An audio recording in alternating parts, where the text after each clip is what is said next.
بسم الله الرحمن الرحيم الحمد لله رب العالمين والصلاة والسلام على أشرف الأنبياء والمرسلين محمد وعلى آله وأصحابه أجمعين أما بعد إخوة الإسلام يا عباد الله. The topic of this brief discussion is du'at, being handcuffed to the opinions of the ignorant. And what is intended by that are du'at that will refrain from doing that which they know will bring them closer to Allah Tabaraka wa Ta'ala and raise their ranking and their standing with Allah Tabaraka wa Ta'ala on account of the blame perceived to be the outcome from the opinions of the ignorant, or from the ignorant. So because they fear this repercussion, if that could even be said about it, then they refrain from doing that which they know they're commanded to do as it relates to what has been revealed from above the seven heavens. And some du'at attempt to make excuses, right? They attempt to make excuses for this type of behavior with looking after or looking at the masalih and the mafasid. Now, when continuing this point, I want to mention the statement or the narration of Mu'adh ibn Jabal, where he said, كنت ردف النبي صلى الله عليه وسلم على حمار يقال له عفير. That Mu'adh, he stated, I was on the rear of the donkey with the Prophet sallallahu alaihi wasallam, and this donkey was dubbed or named Ufair. فقال لي يا معاذ فقال لي رسول الله صلى الله عليه وسلم يا معاذ أتدري ما حق الله على العباد وحق العباد على الله قلت الله ورسوله أعلم. Mu'adh, he stated that the Messenger sallallahu alaihi wasallam said to me, O Mu'adh, are you aware of the right of Allah Tabaraka wa Ta'ala upon His servants and the right of the service upon Allah? He responded, I said, Allah and His Messenger know best. Allah and His Messenger know best. This particular narration is well known to the Muslims as it is studied in the classes of Aqidah. For anybody that's been Muslim, they've come across this narration. Again, the hadith of the right of Allah's right upon His servants. So what I want to focus on in this portion of my explanation is the last portion where Mu'adh, he asked the Prophet, أَفَلَا أُبَشِّرُ النَّاسِ, should I not inform the people? And the Prophet ﷺ's response was, لَا تُبَشِّرْهُمْ فَيَتَّقِلُوا, do not inform them because they may depend on this alone. This particular statement of the Prophet ﷺ, Shaykh Salih al-Fawzan, either in his book I'anatul Mustafi bi Sharh Kitab al-Tawheed or in Mulakhis fi Sharh Kitab al-Tawheed, one of the two if not both, he mentions a benefit derived from this particular statement, and that is the permissibility of withholding knowledge, yani kitmanul ilm, if it is feared that that knowledge, if it being disseminated, would be a fitna for the people that are receiving it. So in this particular case, you can withhold that knowledge. In simplistic terms, if you perceive that this maslahah you're trying to achieve, this benefit that you're trying to achieve by conveyance of beneficial knowledge, will result in a greater mafsada, not that people being upon clarity in this matter and clarity and understanding. On the contrary, it creates a greater mafsada, a greater harm, that in this circumstance, and in this particular circumstance, what was normally prohibited will now be allowed to do away with something that is graver in magnitude. Graver in magnitude. So when looking at this, what's the point of me bringing this up? You'll find du'at not doing what they know they should do, not doing what they know that will bring them closer to Allah, using this as an excuse, that they fear that this is a circumstance that will create a mafsada that should be stayed away from. Although if you were to question them, on what mafsada they perceive would occur as a result of doing what they know they should do, they either have no explanation for you, or the explanation is so far-fetched and so ridiculous, you'll be questioning the person's logic. It'll cause you to actually question their logic. And that's because in reality, there is no mafsada in that regard. Yes, there may be some slight discomfort for calling to the truth in that particular circumstance, but that is a part of da'wah ilallah. It's coupled with harms. It's coupled with harms. And we learned this when we studied the three fundamental principles. Al-Rabi' as-sabr al-adha fih. And the fourth, and this is in the introduction to the book, is patience with the harms that come as a result of it, of what? Of one, learning and acting upon what you know, and then calling to it. There's going to be harms. All we have to do is look at the life of the Prophet sallallahu alaihi wasallam. There was harms that he faced as a result of calling to the worship of Allah tabaraka wa ta'ala.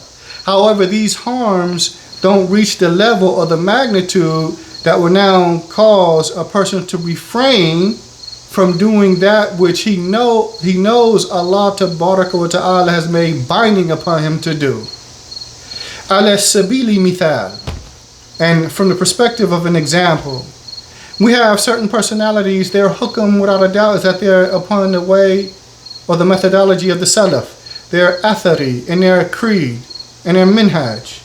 However, you have those who are dubbed as ashabul ghulu, yani fit tahdhir wa tabdi'. They make criticisms of certain individuals who are known to be upon the way or the methodology of the Salaf. And their criticisms are based off, in some cases, a legitimate mistake. In other cases, it's non-issues being conflated into something else. Other times it may be some sensationalism, which is a fancy way of saying lie. They're lying on an individual, and thus forth and so on. But in some cases there may be a legitimate mistake. However, the mistake is not to the magnitude or the level that will cause the person to be abandoned by another athari. Especially if it is a mistake as it relates to one's ijtihad, or a person making a mistake in his judgment of a particular affair. You could tell he's trying to use the principles found within the text of the Kitab and the Sunnah to bring about a maslahah, but he may have been mistaken in that which he was trying to achieve. He may be mistaken, or another person may look at what he's trying to do and look at the principle that he's applying and say, I don't think that's applicable here. And thus forth and so on. That particular discussion could go on. That's not the point. The point is, Ashabul Ghulu warn against some people upon the way of the Salaf for these type of reasons that don't necessitate a warning, that don't necessitate abandonment, that don't necessitate backbiting of them, and thus forth and so on. But you have some du'at that would, because they fear the blame of these types of individuals, then they would refrain from dealing with the person on account of that. Consequently, being handcuffed to the opinions of the ignorant. Being handcuffed to the opinions of the ignorant. And this is, without a doubt, in khilaf of the statement of Allah Tabaraka wa Ta'ala when He says, يا أيها الذين آمنوا من يرتد منكم عن دينه فسوف يأتي الله بقوم يحبهم ويحبونه. Allah says, O you who believe, whoever amongst you all turns his back on his deen, then Allah Tabaraka wa Ta'ala will come with a people. He will love them and they will love him. Now, after he makes a statement, then he brings us the characteristics of these people. أذلة على المؤمنين أعزة على الكافرين يجاهدون في سبيل الله ولا يخافون لومة لائم. He states, they will be humbled with the believers, stern against the non-believers or the disbelievers. They will strive. They will struggle or strive, with their wealth and their lives, fi sabilillah, and they will not fear the blame of the blamers. They will not fear the blame of the blamers. Now, when du'at make moves in the manner that I previously mentioned, then I have no doubt that they're falling into, or they're doing the opposite of what Allah Ta'ala mentions from the characteristics of those whom He loves. They're not. وَلَا يَخَافُونَ لَوْمَةَ لَائِمٍ. The people that Allah loves don't fear the blame of the blamers, but in this case of some du'at, they are fearing the blame of the blamers, and that's what causes them to refrain from doing that which they know will bring them closer to Him in a particular situation and or circumstance. But to further understand this, I want to read some of the tafasir from the A'imma on this particular portion of the verse. So Al-Imam al-Tabari, in his tafsir, he mentions about the statement وَلَا يَخَافُونَ لَوْمَةَ لَائِمٍ أي وَلَا يَخَافُونَ فِي ذَاتِ اللَّهِ أَحَدًا وَلَا يَصُدُّهُمْ عَنِ الْعَمَلِ بِمَا أَمَرَهُمُ اللَّهُ بِهِ مِنْ قِتَالِ عَدُوِّهِمْ لَوْمَةُ لَائِمٍ لَهُمْ فِي ذَلِكَ. He states, and they do not fear the blame of the blamers. They do not fear, for the sake of Allah Ta'ala, anyone. And no blame of blamers will prevent them from enactment of what Allah Ta'ala has commanded them with, from fighting the enemies, and thus forth and so on. Al-Imam al-Qurtubi, he states about this particular verse, وَلَا يَخَافُونَ لَوْمَةَ لَائِمٍ أي بِخِلَافِ الْمُنَافِقِينَ يَخَافُونَ الدَّوَائِرِ. He states, and they do not fear the blame of the blamers, in contrast to the hypocrites that fear the afflictions or fear the misfortunes that will arise from the blame of the blamers, them being criticized and thus forth and so on. Al-Imam al-Baghawi says in his tafsir, وَلَا يَخَافُونَ فِي اللَّهِ لَوْمَ النَّاسِ, and they do not fear, as it pertains to Allah, the blame of people, the criticism of people, what people have to say about them. Why did you do this? Why did you do that? They don't fear having to be asked questions because they're teachers. A da'i is a teacher. So he shouldn't fear being questioned by the people. On the contrary, teach the people. If they come questioning you, teach them. Right? So they don't fear the blame of people. وَذَلِكَ أَنَّ الْمُنَافِقِينَ كَانُوا يُرَاقِبُونَ الْكُفَّارَ وَيَخَافُونَ لَوْمَهُمْ. And then here Imam al-Baghawi mentions the munafiqeen. And on account of that, the munafiqeen, they used to attentively observe the disbelievers and fear their blame. They used to be looking at them all concerned about what they got to say. Who cares what they have to say? Right? Al-Imam Ibn al-Jawzi in his tafsir, he says, لِأَنَّ الْمُنَافِقِينَ يُرَاقِبُونَ الْكُفَّارَ وَيُضَاهِرُونَهُمْ وَيَخَافُونَ لَوْمَهُمْ. He states, and this is on account that the munafiqeen, the hypocrites, once again, would attentively observe the disbelievers.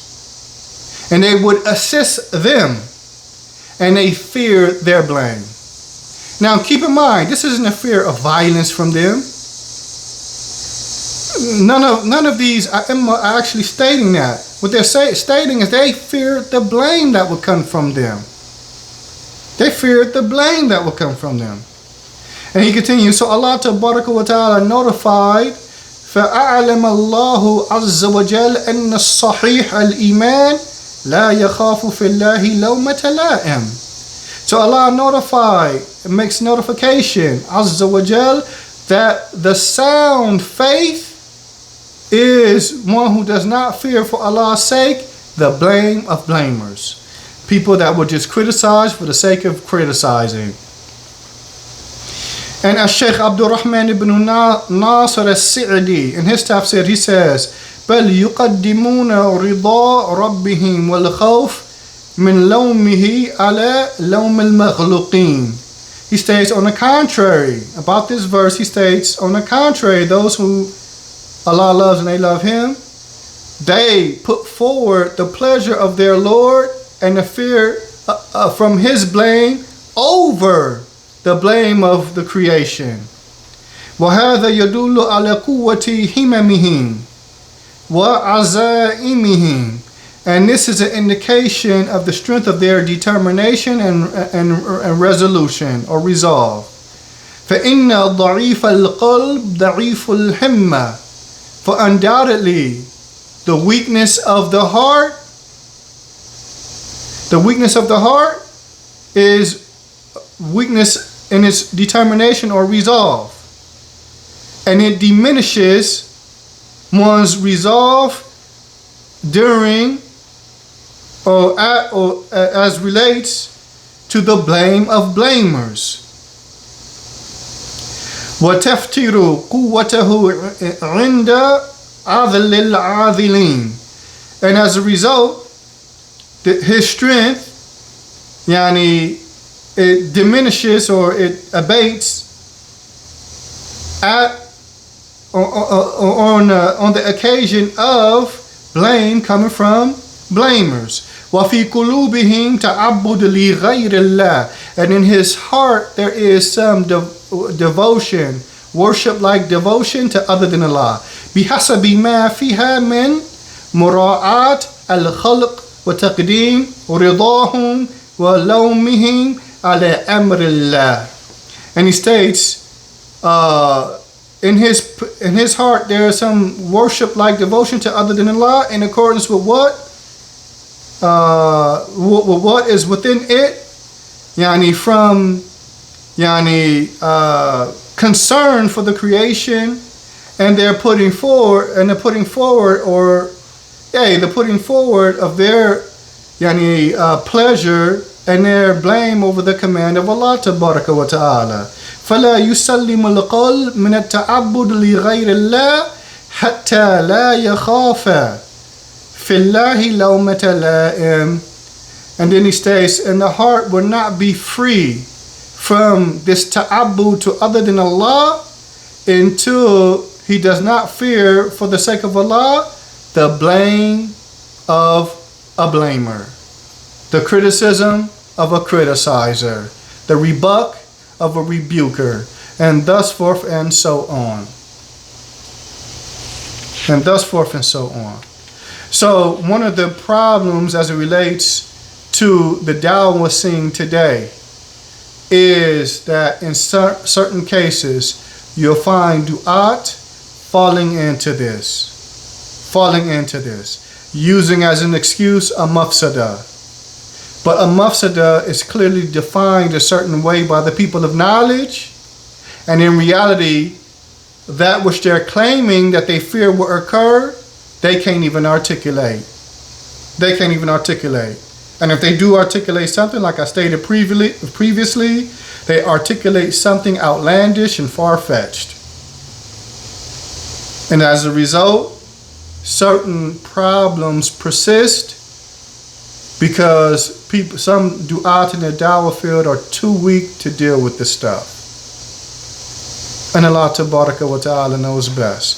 And with that, subhanaka Allahumma wa bihamdika ashhadu an la ilaha illa anta astaghfiruka wa atubu ilayk. Assalamu alaikum wa rahmatullahi wa barakatuh.